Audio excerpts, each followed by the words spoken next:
3 days to go, 32 teams descending on Qatar, all competing for the same prize. But who is truly in the mix to go all the way? This week we're taking a look at the major contenders who are going for glory.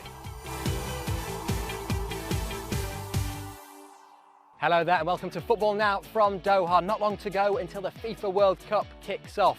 The squads of 32 nations starting to arrive into the country. Of course, all will be hoping to do the same thing, lifting that iconic trophy at the Lusail Stadium on December the 18th. However, some have got a better chance of doing so than others. So on this week's episode of the show, we thought we'd take a look at some of the leading contenders to lift that World Cup trophy, starting with 5 times winners, Brazil.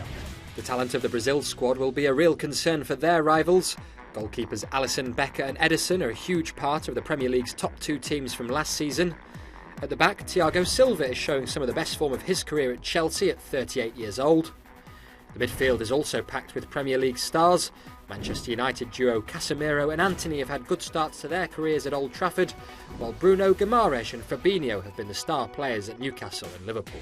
But the real firepower for La Seleção is going forward. A range of attacking talent, including Rodrigo, Rafinha, Richarlison, Gabriel Jesus, and of course, Neymar. I think that he is going to be a major piece, for the future generations. He inspired so many people, and as Brazilians, we really understand where he came from, and we really get inspired by his story and feel like he will definitely leave a mark behind for the future generation. So Brazil looking to win a 6th title then, but they'll face stiff competition from the reigning champions, France. Le Bleu failed to make it out of the group back in 2002, having won their first ever World Cup trophy back in 1998. So they'll be hoping things are a little different this time around. France's squad includes some of football's biggest names, including the star men in attack, Kylian Mbappe and Karim Benzema. However, there are some notable absentees. The midfield pairing of Paul Pogba and N'Golo Kanté, who were crucial to the country's tournament win back in 2018, are both injured.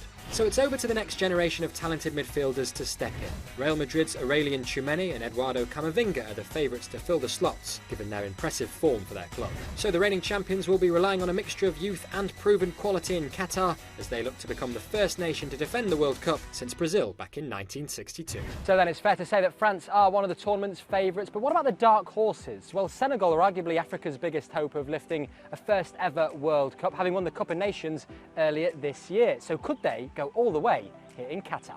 It's a good shout for the majority of people. I'd say you could get behind Senegal, and obviously winning the Africa Cup of Nations would have given them a massive confidence boost. One of the things for me with the Senegal squad, and one of the things with football teams in general, when you think of great teams, you always think of sides that had a really strong spine. And when you think of course, that Senegal side, if you have Mendy in goals, you've got Koulibaly in the centre of defence, an absolute rock. In midfield, you've got Idrissa Gueye from Everton, the likes of Kouyaté, who's obviously got lots of Premier League experience, has played all across Europe. And then you've got Mane, you've got, the pace of Mane, you've got the pace of Ismail Assar. So, yeah, I think it's not the worst shout in the world. So if there's high expectations for Senegal, spare a thought for England, who always come into a World Cup under big pressure. Gareth Southgate's side have come oh so close to lifting a major international trophy, having reached the semi-finals of the World Cup back in 2018 and the finals of Euro 2020. So this tournament is about taking that final step. Now, of course, this World Cup takes place mid-season. It's been a huge topic of debate, but could that actually benefit England? Normally they've played 60 games, where at the minute they're at the peak of their fitness. They've got some games, club games under their belt, so they're well into the season. I think it will help us. So yeah, I think it will be an advantage. The biggest selection headache for Gareth Southgate will be in defence. Kyle Walker, Kieran Trippier and Trent Alexander-Arnold are all competing for the right-back position, whilst the manager will have to pick between Harry Maguire, John Stones, Eric Dyer and Benjamin White at centre-back.